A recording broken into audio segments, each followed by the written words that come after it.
कोणत्याही perfect square नंबरचा square route काढा काही सेकंदात. तर बघा या ठिकाणी 5184 या नंबरचा स्क्वेअर रूट काढायचा आहे. यासाठी सर्वात महत्त्वाचं म्हणजे तुम्हाला 1 ते 10 पर्यंतचे सर्व जे स्क्वेअर नंबर्स आहेत ते लर्न पाहिजे. तर या ठिकाणी याची आपण सर्वात आधी 2-2 ची पेअर तयार करून घेणार आहोत. 2-2 ची पेअर तयार केल्यानंतर आपल्याला याचा युनिट डिजिट बघायचा आहे. तर याचा युनिट डिजिट आहे 4. तर आपण 1 to 10 मध्ये युनिट डिजिट 4 असलेले दोन स्क्वेअर नंबर कोण आहे तर हे दोघं आहेत बघा. आणि याचा स्क्वेअर रूट आहे 2. तो आपल्याला घ्यायचा आहे. म्हणजे आपला जो स्क्वेअर रूट येईल त्याचा युनिट डिजिट 2 किंवा 8 येऊ शकतो. यानंतर आपली सेकंड स्टेप असणार आहे.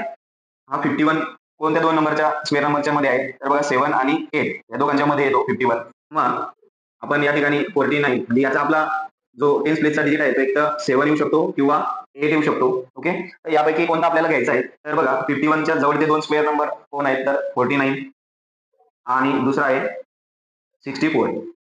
तर 51 या दोघांपैकी कोणाच्या जवळ आहे तर 49च्या तो जवळ आहे. म्हणजेच आपला आन्सर काय 72. म्हणजेच 5184 याचा आन्सर आपल्याला स्क्वेअर रूट मिळाला 72. तर अशाच प्रकारे तुम्ही मला 3136 आणि दुसरा नंबर आहे 7225 या दोघं नंबरचे जे आन्सर आहे ते कमेंटमध्ये नक्की कमेंट करा. आणि अशाच प्रकारच्या शॉर्टसाठी आणि मॅथ्स ट्रिकसाठी आपल्या BS लर्निंग अकॅडमीला फॉलो करा, सबस्क्राईब करा. थँक्यू.